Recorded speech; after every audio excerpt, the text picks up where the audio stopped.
पढ़ने वाले हैं the making of global world वाले चैप्टर में आगे का सेकंड टॉपिक जो है the 19th century. NCERT book में टॉपिक 2.1 से लेकर 2.7 तक के गिवन है, ठीक है। तो इसे आज हम कवर करने वाले हैं इस पूरी वीडियो में। थोड़ी सी लॉन्ग वीडियो होने वाली है, इसमें टोटल 7 टॉपिक बहुत ही अच्छे से और डिटेल में हम कवर करने वाले हैं। तो जब हम लोग पढ़ते हैं the making of global world की हम बात करते हैं कैसे विश्व एक धीरे धीरे बन रहा था, तो वहाँ पर 19th सेंचुरी में क्या चल रहा था। तो 3 चीज़ें हम लोग मुख्य पाते हैं। पहले नंबर पर हम ये देखते हैं कि सारी कंट्रियाँ आपस में मिल रही थी, तो फ्लो ऑफ ट्रेड, मतलब सब कंट्रियाँ आपस में व्यापार कर रही थी, ठीक। खाने का व्यापार इसमें ज़्यादा देखने को मिलता है, जिसमें वीट का या कॉटन का 2 व्यापार इसमें मुख्य हैं। इसके ट्रेड देखने को मिलते हैं ब्रिटिश के इंडिया के साथ, वैसे में मेजर पढ़ने हैं वीट और कॉटन के, ठीक। दूसरी चीज़ हम लोग जब देखते हैं कि जब ट्रेड एक कंट्री से दूसरी कंट्री में ज़्यादा फैल रहा होता है, तो साथ में जो लेबर्स होते हैं उनका माइग्रेशन भी शुरू हो जाता है काम के लिए। ये जो लेबर्स होते हैं काम करने के लिए व्यापार में, वो भी एक कंट्री से दूसरी कंट्री आती है काम ढूंढने के लिए। तो हमको दूसरा देखने को मिलता है, वो देखने को मिलता है माइग्रेशन ऑफ लेबर्स, ठीक है।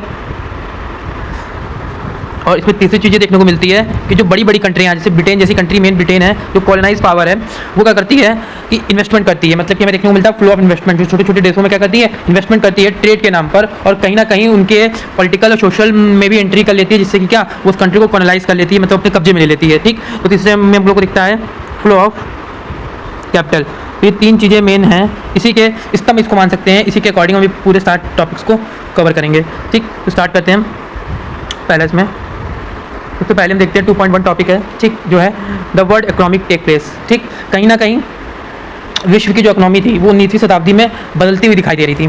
बदलती हुई इस तरह से दिखाई दे रही थी क्योंकि जो ब्रिटेन है, मेन जो ब्रिटेन कंट्री है, इसकी जो पॉपुलेशन थी वो धीरे धीरे बढ़ने लगी, ठीक।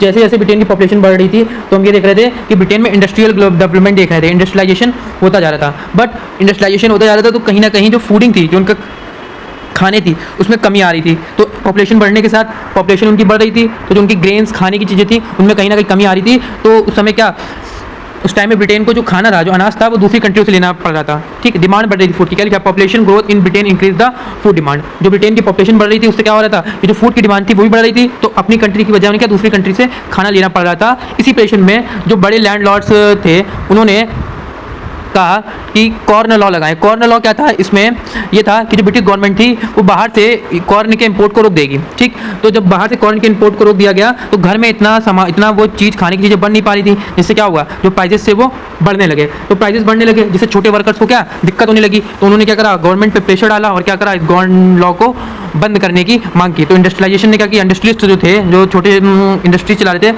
उन्होंने ये प्रेशर किया कि गवर्नमेंट क्या करे, इन लॉ को बंद करे ताकि जो फूड के प्राइस है वो घटे, ठीक। तो इसमें हमने देखा जैसे ही ये लॉ बंद हुआ, फिर हमने क्या देखा, रिजल्ट देखने को मिला, Britain start importing cheap food from eastern Europe and America. फिर क्या ब्रिटेन ने क्या सस्ता सामान जो था खाने का सस्ता सामान वो ईस्टर्न यूरोप से और अमेरिका जैसी कंट्रियों से इंपोर्ट करना स्टार्ट कर दिया, ठीक। तो इसमें हमने ये देखने को मिला, तो जैसे हमारा जैसे ही सामान बाहर से आने लगा तो बाहर की कंट्रीज़ के लिए क्या हो गया, बाहर की कंट्रीज़ के लिए फूड का डिमांड बढ़ गई। उन्हें क्या करना था, ब्रिटेन के लोगों के लिए खाना अब तैयार करना था। तो बाहर की कंट्री को क्या पड़ गई, अब वर्कर्स की ज़रूरत पड़ने लगी। तो पूरे विश्व के देखने को मिलता है, बाहर की कंट्रियों में पूरे विश्व में यहाँ अमेरिका और ऑस्ट्रेलिया के लोग क्या करने लगे, माइग्रेशन करने लगे, ठीक है, काम की तलाश में बाहर जाने लगे, ठीक। और यूरोप के कई सारे लोग कहाँ आ गए, अमेरिका और ऑस्ट्रेलिया आ गए। लगभग 50 मिलियन लोग क्या हो गए, अमेरिका और ऑस्ट्रेलिया आ गए। किस लिए, फूड। 1890 में हमने देखने को मिलता है कि ग्लोबल एग्रीकल्चर इकोनॉमी जो थी वो फिर से बदल रही थी।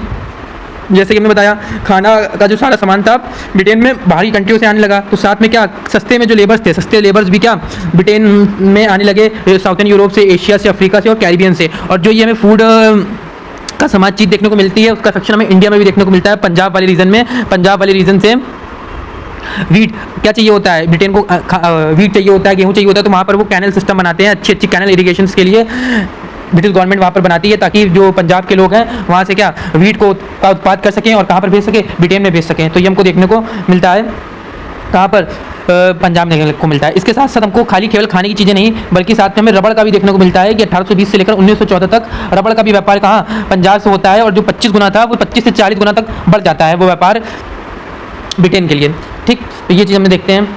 अब इसके बाद हम देखते हैं the role of global migration on the peoples, ठीक है। जैसे कि हमने बताया मैसिव माइग्रेशन, लगभग 50 मिलियन पीपल्स जो थे वो यूरोप से कहाँ, अमेरिका और ऑस्ट्रेलिया में आ गए थे 19वीं शताब्दी में काम के लिए, ठीक। जैसे हमने बताया भी कि जब बाहर से, जब अमेरिका और ऑस्ट्रेलिया से खाना आने लगा यूरोप में, तो लोग काम की तलाश में कहाँ आने लगे, यूरोप के लोग कहाँ आने लगे, अमेरिका और ऑस्ट्रेलिया में आने लगे। लगभग 50 मिलियन लोग यानी 5 करोड़ लोगों ने क्या यूरोप को छोड़कर अमेरिका और ऑस्ट्रेलिया चले गए काम की तलाश में। फ्लो ऑफ कैपिटल, जैसे ही हम देखते हैं कि खाने का सामान अब बाहरी कंट्रियों से बन रहा है, मेन ऑस्ट्रेलिया और अमेरिका से बन रहा है, तो ठीक है, तो फिर हम ये देखते हैं कि लंदन में बैठे लोग क्या करने लगे, अब कैपिटल लगाने लगे दूसरी कंट्रीज़ में, जैसे यही अमेरिका और ऑस्ट्रेलिया में, ठीक, वहाँ पर कैपिटल में क्या क्या बनवाने लगे, रेलवेज बनवाने लगे, ठीक है, और ज़मीन साफ कराने लगे। ज़मीन साफ इसलिए कराने लगे ताकि वहाँ पर लोग फसलें उगा सकें, और रेलवे इसलिए बनाने लगे ताकि जो ट्रांसपोर्टेशन है वो आसानी से हो जा सके।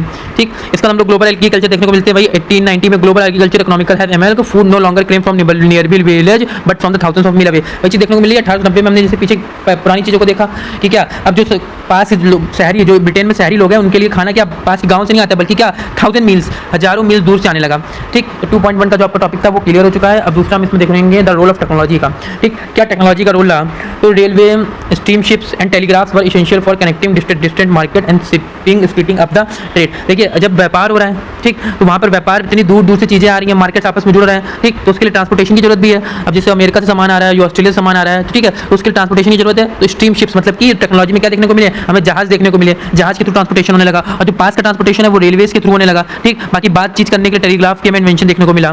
ठीक है, faster steam ship made a long voyage cheaper. ठीक है, जो जल्दी जल्दी जो जहाज बन रहे थे जिससे उससे क्या हो गई थी, लंबी लंबी यात्राएं सस्ती हो रही थी। ठीक, railway link the interior production areas to the port. Railway क्या करते थे, जैसे कि पोर्ट में जहाज उतरा तो अब जहाज वहाँ से सामान शहरों तक कैसे लेकर आएगा, तो उसके लिए रेलवे लाइंस बनाई गई, रेलवेज बिछाए गए। New take allow the bulk transport of the purchasable food. भारी भारी मात्रा में, बड़ी बड़ी मात्रा में, बल्किंग मात्रा में क्या सामान अब एक कंट्री से दूसरी कंट्री जाने लगा। ठीक, तो ये हमें टेक्नोलॉजी का रोल देखने को मिलता है। और उसमें सबसे इंपॉर्टेंट रोल हमें देखने को मिलता है revolution in the meat trade मतलब मांस। अब जो मांस खा रहे थे वहाँ के लोग, ब्रिटिश मांस इतना महंगा था कि जो ब्रिटिश की आम जनता थी, जो गरीब जनता थी, वो मांस को अफोर्ड नहीं कर पाती थी। ठीक, बट क्या हुआ, एक रेवोल्यूशन लेकर आए। पहले क्या था, एक कंट्री से अगर दूसरी कंट्री मांस जाना होगा तो कैटल्स यानी कि जानवरों को डायरेक्ट भेजा जाता था। ठीक है, उसमें रास्ते में ही कई जानवर मर जाते थे।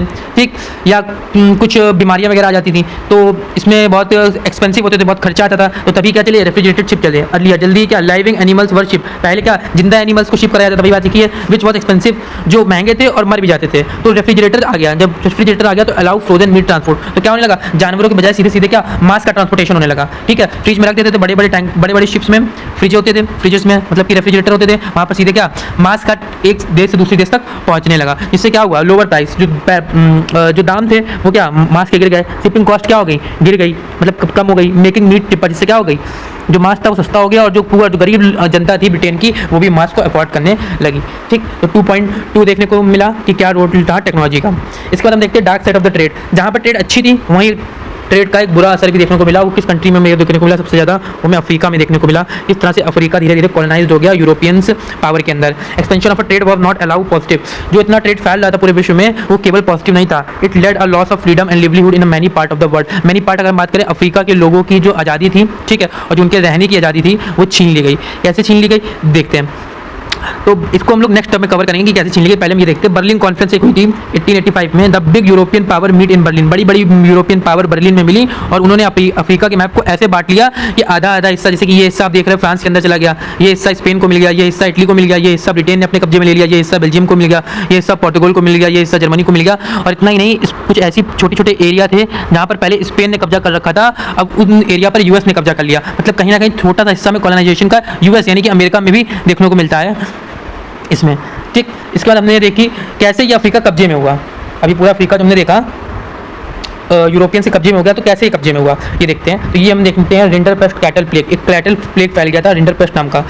तो ये क्या है, rinderpest was the fast spreading cattle disease that arrive in Africa in 1800। ठीक, इससे पहले हम लोग एक चीज़ ये जान लेते हैं अफ्रीका के बारे में कि अफ्रीका के लोग जो थे उनके पास भारी मात्रा में ज़मीनें थी। अफ्रीका के लोग के पास अच्छी लैंड थी, ठीक है, लैंड के मालिक थे। तो जब तक वो लैंड के मालिक थे तो उनके पास खाने की कोई कमी नहीं थी। उनके पास अच्छे कैटल्स थे, मतलब कि जानवर थे, तो उनके पास खाने की कोई कमी नहीं थी।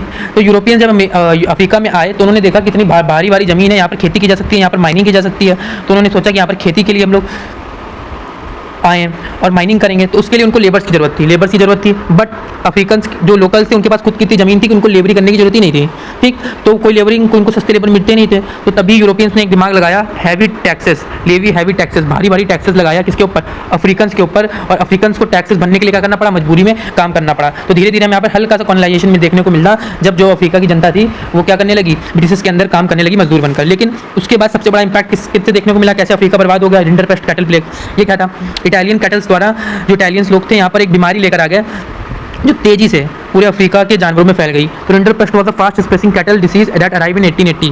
तो 1880 में एक बीमारी आई जो बहुत तेजी से क्या पूरे अफ्रीका में फैल गई। It kill 90% of the cattle, जहाँ पर अफ्रीका के 90% जानवर मार दिए गए। Which were the main wealth of the Africans, जो अफ्रीकन्स का मेन वेल्थ है। मैंने बताया सबसे ज़्यादा जो पैसा अफ्रीकन्स कमाते थे वो उन जानवरों की हेल्प से ही कमाते थे, उनकी मीट से कमाते थे, या जो वो फार्मिंग करते थे में हेल्प करते थे प्लगिंग करने में, उससे कमाते थे। तो क्या 90% जानवर मर गए और अब क्या हो गया, जो अफ्रीका के लोग थे वो क्या हो गए, बेसहारा हो गए। अब उनके पास कमाने का कोई जरिया नहीं था, तो उन्हें क्या करना पड़ा, मजबूरी में उनके ब्रिटिशर्स की माइंस में का गरीब लेबर्स की तरीके काम करना पड़ा। तो loss of cattle force African into labour market to work European employers. तो जितने भी अफ्रीकन्स थे उनके जो कैटल मर गए, इसकी वजह से क्या उन्होंने उनको यूरोपियंस का एम्प्लॉय बनना पड़ा, यूरोपियंस के अंडर में काम करना पड़ा लेबर्स की तरीके। इससे क्या हो गया, धीरे धीरे क्या हो गया, पूरे अफ्रीका में यूरोपियंस का कब्जा हो गया। पूरे अफ्रीका में यूरोपियंस ने क्या कर लिया, कॉलोनाइज कर लिया। ठीक, ये हमने पढ़ लिया रिंडरपेस्ट। अब हम लोग देखते हैं 2.5 में एडेंटर्ड लेबर माइग्रेशन। देखिए एडेंटर्ड लेबर का मतलब क्या होता है। एडेंटर्ड लेबर वो होते हैं ऐसे लेबर जो काम की तलाश में एक कंट्री से दूसरी कंट्री पे जाते हैं, ठीक है, और वहाँ पैसा कमाते हैं और अपने फ्यूचर को बेटर करने की सोचते हैं। ठीक, ऐसे लेबर्स को हम लोग बोलते हैं इंडेंटर्ड लेबर्स। तो इसमें क्या हुआ, न्यू सिस्टम ऑफ स्लेवरी देखने को मिला। Millions of the Indians in China were hired as the indentured labours for plantation and the mines globally. जो इंडियंस लोग थे, मेन इंडियंस ही है, ठीक, वो चाहते थे अपना फ्यूचर बेटर करना। ठीक, तो इसलिए वो सोचते थे कि वो बाहर जाएंगे, यूरोप में या अदर कंट्रीज़ में जाएंगे पूरे वर्ल्ड में और काम करेंगे तो उनको एक अच्छा पैसा मिलेगा। ठीक, तो वो अपनी लाइफस्टाइल को सुधार सकते हैं, अपने लाइफ स्टैंडर्ड को सुधार सकते हैं। ठीक, डेस्टिनेशन क्या देखने को मिला, जितने भी इंडियन वर्कर्स हैं वो मेनली यूपी, बिहार, तमिलनाडु से ही क्या निकले। कहाँ गए, त्रिनिदाद, गुयाना, फिजी और मॉरिशस, इन सब जगहों में गए काम करने के लिए। बट यहाँ पर भी क्या कुछ दगा किया गया। दगा क्या किया गया, जो ये लेबर्स थे इनको, जो जैसे लेबर्स हैं, ठीक, अगर उन्हें किसी माइन या किसी फैक्ट्री में काम करना है दूसरी कंट्री में, तो बीच में ब्रोकर्स होते थे, एजेंट्स होते थे, वो क्या करते थे, कुछ कमीशन लेकर इनको एम्प्लॉयड दिलाते थे, मतलब इनको काम दिलाते थे दूसरे देश में। ठीक, तो एजेंट्स थे, झूठ बोलते थे लोगों से कि अच्छा रेलवे सुविधा होगी, आपको रहने का लाइफस्टाइल अच्छा मिलेगा, और वहाँ जाते थे तो इनके ऊपर क्या होता था, एक्सप्लॉयटेशन होता था, मतलब इनके ऊपर अत्याचार होता था। तो इस तरह से बेवकूफ़ बनाते थे एजेंट्स यहाँ भारतीय लोगों को कि वहाँ जाकर आपके साथ अच्छा होगा, बट उनके साथ क्या बहुत ही बुरा किया जाता था। ठीक, तो कल्चरल फ्यूजन में क्या, labours created new culture like. तो जब वहाँ के लोगों के ऊपर अत्याचार किया गया तो वहाँ के लोगों ने क्या, भागने की सोची, तो उसमें से कई सारे लेबर जो थे वो भाग भाग के जंगलों में जाकर रहने लगे। तो कई सारे कल्चर्स के लेबर आपस में मिले, तभी हमको कल्चर फ्यूजन देखने को मिलता है यहाँ पर, मतलब कि भारतीय लोग, ठीक, और कैरेबियंस लोग, ठीक, ये सब आपस में क्या मिले, तो उनके कल्चर्स भी आपस में मिले। जहाँ पर हमको कल्चर में से चटनी म्यूजिक, ठीक, ये म्यूजिक सुनने को मिलता है, मतलब दो आपस में कल्चर का म्यूजिक मिला। और से procession blending Indian local tradition, मतलब इंडियंस और वहाँ के जो लोकल ट्राइब्स थे उनसे भी काम कराया जाता था, तो दोनों के कल्चर्स के आपस में मिलते हैं। तो इनमें दो एग्जाम्पल इंपॉर्टेंट देखने को मिलते हैं, एक चटनी म्यूजिक और एक होश है। ठीक, इसके बाद अगला टॉपिक है लाइफ ऑफ द प्लांटेशन, कैसी उनकी लाइफ होती थी। Labours were often tricked by agents, वही लिखा हुआ है यहाँ पर, लेबर जो थे वो एजेंट्स द्वारा ठगे जाते थे, बेवकूफ़ बनाए जाते थे। ठीक है, उनकी डेस्टिनेशन कभी कभी तो डेस्टिनेशन ही बदल देते थे, बोलते थे हम आपको यहाँ ले जाएंगे, बल्कि दूसरी जगह ले जाते थे। बाकी नेचर ऑफ वर्क देखने को मिलता था, कहते थे अच्छा काम है, बल्कि उनसे क्या उल्टा मजदूरी कराई जाती थी, मेहनत का काम कराया जाता था। लिविंग कंडीशन की हम बात करें, बहुत ही हार्श, बहुत ही मुश्किल था। ठीक, डिस्पाइट इसके साथ साथ दे survive by developing new form of identity and culture. ठीक, कहीं ना कहीं ये लोग भाग के, इतना इनके ऊपर अत्याचार कराया जाता था, तो ये भाग के क्या करते थे, कहीं छिप कर रहते थे, अपनी आइडेंटिटी को बदलकर और अपने कल्चर को भी बदलकर, जहाँ पर कई सारे कल्चर का हमें फ्यूजन देखने को मिलता है, जिससे क्या हमारा ग्लोबल वर्ल्ड और अच्छा बनता हुआ दिखता है। ठीक, इसके बाद 2.6 वाले टॉपिक को हम लोग कवर करें तो इंडियन एंटरप्रेन्योर अब्रॉड। देखिए इंडिया के कुछ ऐसे वर्कर्स थे जो बाहर काम, मतलब जो जिनकी कंपनियां बाहर बहुत बड़े स्केल में फैली हुई थी, जैसे financial global agriculture. Indian bankers and trader follow European colonise into Africa and south Asia. जो इंडियन बैंक थे या इंडियन ट्रेडर्स थे वो यूरोपियन कॉलोनीज को फॉलो करते थे, मतलब उनके नीचे काम करते थे या उनको देख कर काम करते थे अफ्रीका और साउथ एशिया में। ठीक, मतलब वो लोग भी, जैसे इंडियन, अब हमने पहले तीसरी चीज़ क्या, फ्लो ऑफ कैपिटल।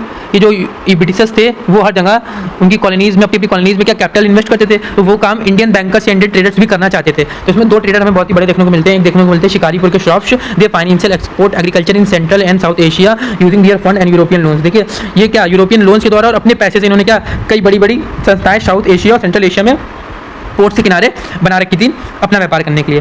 दूसरा में हैदराबादी ट्रेडर्स देखने को मिलते हैं। हैदराबादी सिंधी ट्रेडर्स थे, उन्होंने भी बहुत बड़े बड़े एम्पोरियंस वही पोर्ट के किनारे बना रखे थे, जहाँ पर लोकल मार्केट्स में वो सामान को बेचते थे और पैसे कमाते थे। मतलब कि ब्रिटिशर्स ही नहीं, इंडिया के भी बड़े बड़े एंटरप्रेन्योर्स से बड़े बड़े बिजनेसमैन थे जिन्होंने अपने बिजनेस को ग्लोबली फैला रखा था। ठीक, इसके बाद हम लोग देखते हैं 2.7 Indian trade and the global system. क्या था भारतीय व्यापार और विश्व के मार्केट में उसकी क्या नज़र थी, मतलब क्या नज़रिया था। ठीक, trade discipline and the home charges. देखिए Britain sold more India than bought trade surplus. देखिए इसको समझने के लिए पहले समझते हैं कि भारत का जो मेन व्यापार होता था ब्रिटिश के साथ वो कॉटन का होता था, वीट का तो होता था, लेकिन मेन व्यापार कॉटन का होता था। ठीक, भारत का जो कॉटेज इंडस्ट्रीज में जो कॉटन बनता था वो ब्रिटेन में जाता था पहले, बट बाद में क्या हुआ, ब्रिटेन की इंडस्ट्रीज डेवलप्ड हुई तो ब्रिटेन अपना कॉटेज कॉटन खुद बनाने लगे।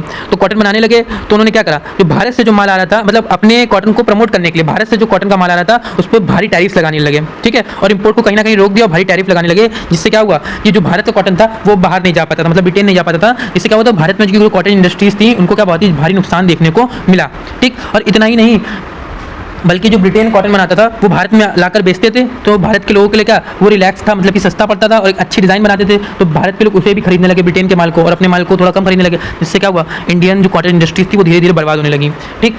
लेकिन जब अच्छा होता है तो बैड, जब कुछ बैड होता है तो अच्छा भी होता है। भले ही कॉटन का जो रेडीमेड सामान था वो ब्रिटेन इंडिया में बेच रहा था, लेकिन जो कॉटन बनाने का रॉ मटेरियल था वो भी अभी भारत से जाता था। तो कहीं ना कहीं भारत के लिए दोनों तरफ से मतलब कि हम लोगों को सेटलमेंट देखने को मिला कि दोनों चीज़ बैलेंस हो गई। भले ही भारत की कॉटन इंडस्ट्रीज बर्बाद हुई, लेकिन रॉ मटेरियल जो ब्रिटेन जाने लगा उससे थोड़ा सा ट्रेड सही हुआ। बट इसमें भी एक चीज़ थी, Britain sold more to India than it bought, trade surplus. देखिए, जो भारत रॉ मटेरियल बेच रहा है, ठीक, वो सस्ते दामों में जा रहा है कहाँ, ब्रिटेन।